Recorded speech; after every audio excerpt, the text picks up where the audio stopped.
Hello guys, this is Braden from Braden Productions, back again with another video for you guys today. And today, firstly, I'd like to thank you guys for getting our channel to 300 subscribers. You know, at the beginning of this year, we had like a little over 250. The channel's just grown a lot. Everything's been up lately. The views have been up, the watch time's been up, the subscribers have been up, everything's been up, and we'd just like to say thank you, because here at Braden Productions, we really do appreciate our fans, and we want to make you guys feel welcomed. Because without you guys, you know, nothing we do here would be possible. Well, technically it would be possible, it's just no point because no one would watch it. You know what I'm saying, guys. Anyway, so today we are doing a mapping tutorial. Why do I say we? Ethan's not here, but we're doing a mapping tutorial. If you saw Braden Productions news, you already knew this was going to happen, but I said for 300 subs, we'd do a mapping tutorial, so that's what we're doing here today. So for starters, I think we should start with like what program you should use for mapping. And if you use Windows, I recommend you get Paint.net. It's just a really good program. It's really user-friendly. It's great for mapping. It's decent for country ball animations. It's not perfect because, you know, animation's just hard on paint programs, fun fact, but it's decent and it's free. It's completely free, you know. There's a paid version on Windows Store, but here's the website. You could get it for free. And it only supports Windows 10 and 11 now, but you can find an older version, and I'm pretty sure if you look hard enough, you can find like versions from like Windows XP. So like if you're one of the two people using YouTube on Windows XP, there you go. But more realistically, like if you have like Windows 7 or Windows 8, because that's still like sort of common, you could get like an older version of Paint.net, just pull it off the web archive, or you could just hit me up because I have my version from 2019 before they ended support, haha. That's just because I'm a software hoarder. Don't be like me, or your computer ends up like mine and it doesn't have any storage space and you need to buy an external hard drive eventually just so you can, you know, get like good games on here because my computer storage is just clogged, you know? I have a lot of stuff on here. Anyway, so the only problem with this program, I'd say, is that it. Oh, and also it supports a lot of plugins. So if there's a feature that you want that it doesn't have by default, you could just like search for a plugin and you could probably find it. And there's like a lot of shortcuts you could do to like do stuff that you kind of just discover over time. Well, I'm not sure if there's like anywhere you could read for shortcuts, but I ended up discovering them way after I got this program, and they are very handy. But the only problem is that it only supports Windows. So if you use Mac or Linux or any of those programs, you kind of have to argmate Photoshop. FBI, open up! Okay, don't listen to me. Don't pirate. Pirating is bad. Okay, now that the feds aren't listening, you guys know what I'm saying. You know, you could get Photoshop somehow, and whether it's legitimately or the methods that the feds don't let me talk about, but it's not as user-friendly. I've used it for like school and stuff before. It's not as good in my opinion. Like I guess it's technically better because it's more professional and a lot of mappers do use it, but I just personally prefer Paint.net because that's what I know. I'm not gonna spend all this time figuring out another program just because it's slightly better and more professional. I'm just not gonna do it. So let's say you have your paint program. You have Paint.net. Oh, real quickly, while we're still on the topic of what programs you should use, don't use Microsoft Paint, okay? Please don't. It's just not good. Like, it's not horrible for like basic tier, like 2013 style mapping. I guess it works for that, but the problem is it has no layers. So everything's just a big pain in the butt. Like, you can't do country ball animations that well. You can't do like a lot of things that you could do on a mapping program with layers. So like a paint program with layers. You know what I'm trying to say. So let's say you have your paint program. Okay, now this is the part where you find your map, because you can't do mapping without a map. Like, I guess you could do like a fantasy world and like make your own map, but let's say I want to do an alternate future Europe. So what you do is you look up a map. And I recommend two websites. Maps for mappers on the Future Europe's wiki. You can find some decent maps on here. Though I would personally advise only using the blank maps because there's no layers, so all these maps are PNGs, so everything's crushed on the one layer, and you don't really want that. You'd have to replace all that anyway, unless you just want to be weirdly hard on yourself for some reason. So just look at these maps, see which one you like. This one looks pretty decent. Oh, I've been looking for this projection. Ooh, I'm gonna save that. So you click on see full size image, then you right click, save image as year up map. And I did what you shouldn't do. I saved it as a, okay.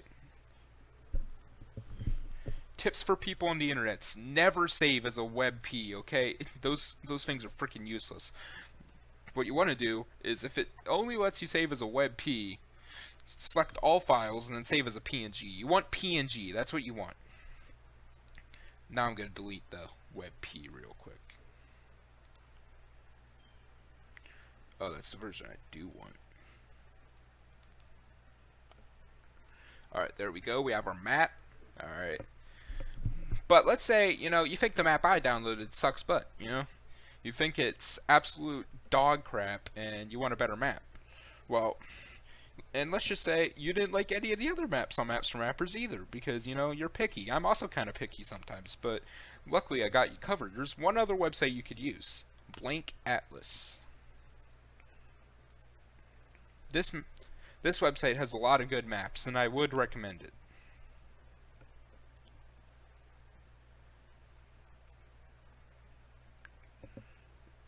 Oh, here's the color scheme. Oh, I think I've used that map before. I know I got my Aphona map off of here, so maybe I could find it for you guys.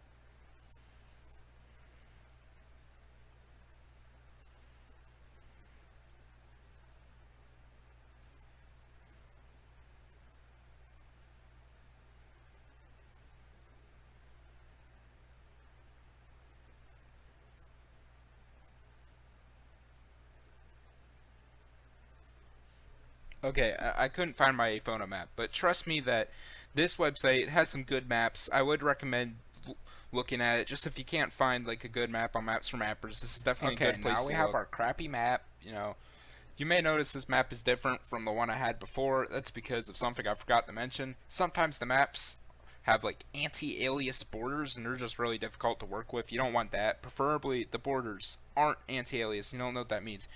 You see how these are single color?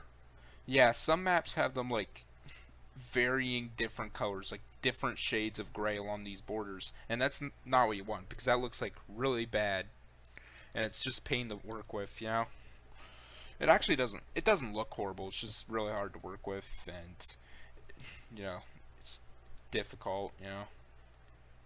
But I found another map that doesn't have that, and you may notice it looks kind of crappy. No one's gonna want to use this in a video. Like, who wants to look at this for however long the video is? No one. Absolutely no one. And you may notice we don't have a text box or anything. So, for starters, no one wants a white map. So, let's color this. There's two ways you could go about this. Either you make like a color scheme and like color all the countries their own unique color, or you just color it all green. For sake of simplicity, I'll just color it all green. But if you want a good color scheme, I recommend Toaster. It's a pretty easy one to find by Googling it, so I don't really need to like link it to you guys or anything, but I'd recommend that one, or just make it up. Sometimes I like imagine that it's like Hoi 4 or something, just use that color scheme a little bit, because that game does have a pretty good color scheme, and I don't really like the shade of this green, so I'm gonna, yeah, this is better.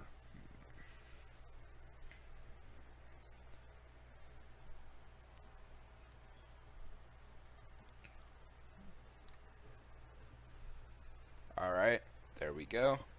And you may notice, Braden, you idiot, how are you going to work with this map? The resolution is horrible. And to that, look what you can do. Okay, so image, canvas size. And this is the part where we get out the 16 by 9 calculator. Okay, so I couldn't find a 16 by 9 aspect ratio calculator that did what I wanted. Everything wanted me to change the width, not the height, and I don't know why. But anyway, yeah, everything wanted me to like have like the width predetermined. No, I only know what I want the height to be in this case because, well, look at it.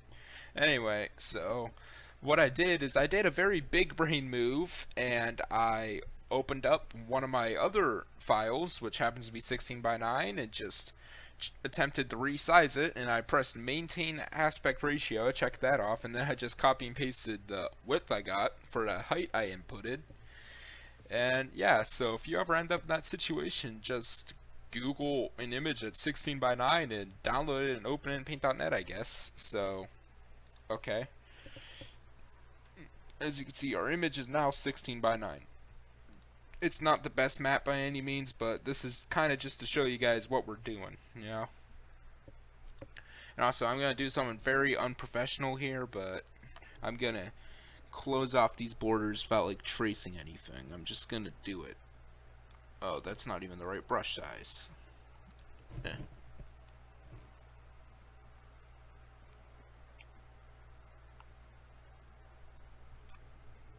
Yeah, never try this at home, kids. You're not supposed to do this. You're not supposed to do it like this. You can criticize me all you want. You're supposed to like, technically you're supposed to like trace something or something, but I don't care right now.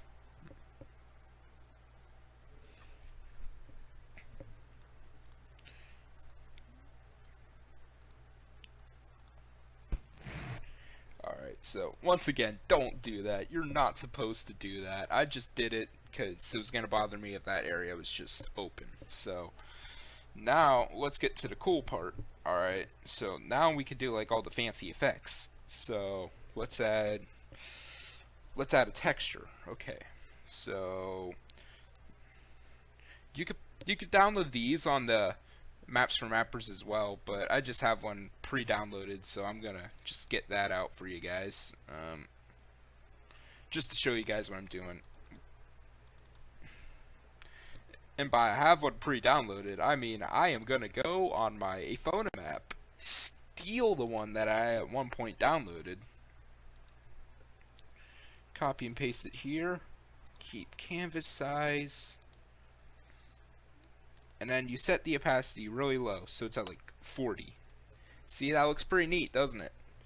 And oh, this is one thing I forgot, but I forgot to tell you guys this. I kind of skipped over it, but one thing I recommend you do is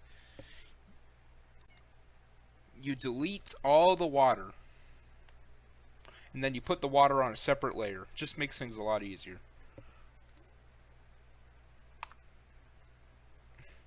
I'll make the water a little darker, because why not? Once again, everything here is up to personal preference. You can do this however you want. Oh, and about the thing I did down there, yeah, I said you're not supposed to do that. Technically, what most mappers do is they find another layer of like their projection, and they like trace off of it. Like they have like a province layer or something. I'm lazy, so I don't really do that, but trust me, I wouldn't normally do that. I'm just doing that because I kind of rushed and I'm trying to get this video out, so take that as a tip. You could probably find like a province layer on one of those websites as well. There's like other places you could go for mapping resources, I assume.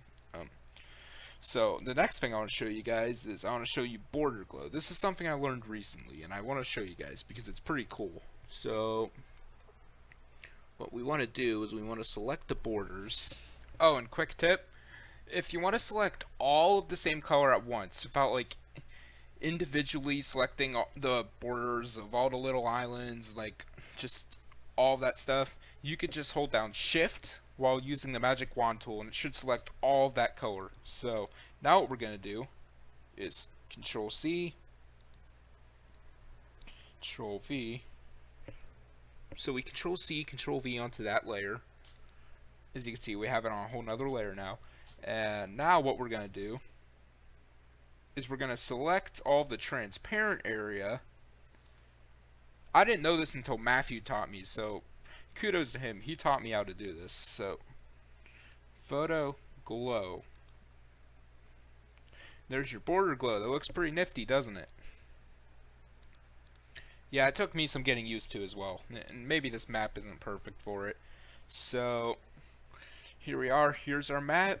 And let's say you want to label it. So, you could use whatever font you'd like. But I personally use Calibri, Bold, and often I use italics as well. So, that's another layer. So, Germany.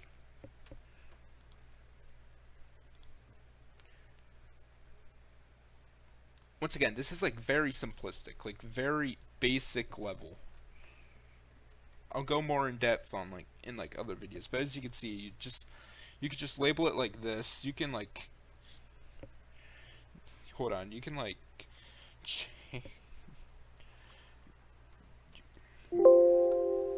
I spelled that wrong. I think that's how you spell it. If you wanna, you could like turn it like diagonal like this. That's what I was gonna say. You could rotate the text, you know, that looks pretty cool, doesn't it? Morocco. You know, I usually do country balls, but country balls is a whole nother ball game, and I'll do that in other videos, so. Let's just pretend that this map is completely labeled. Let's just pretend that it's completely labeled. So, there's your beautiful map. Alright. And let's say, hey idiot, I want to make a text box so you know the countries aren't just speaking in the water. And luckily I got you covered. So what you want is you want the rectangle tool. I guess I don't really need to turn anti-aliasing off. And this is like a very basic tier text box, but one like really basic text box that it's completely cool if beginners do is just black and white. Just black and white, rectangular, you know, that sort of thing.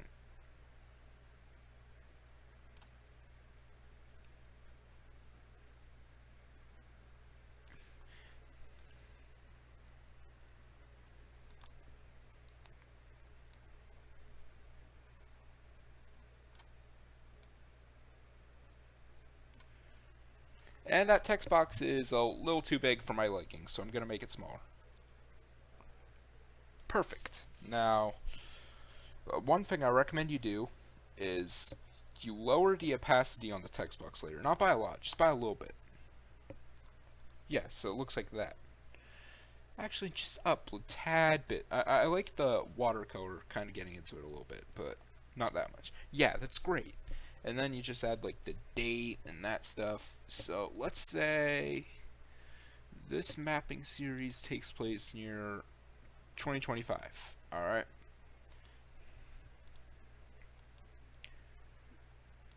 Alright, and then you have your alliances box.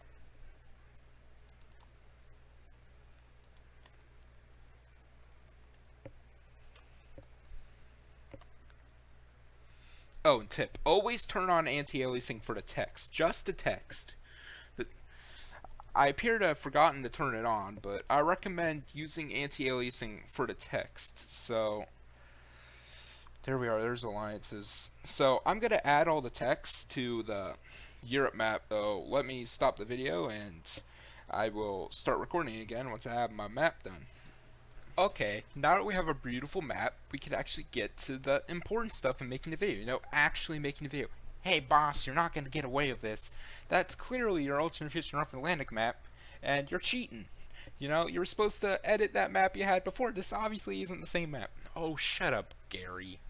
Listen, here's the thing. I'm going to use this map from now on, because there's no point in me not using this map, now that the fans know how to roughly get to this point. Like, just with, like, text instead of country balls, because I haven't showed them how to make the country balls yet, so I'm presuming that they're not going to do country balls, they're just going to do text. But other than that, they can get to this point already.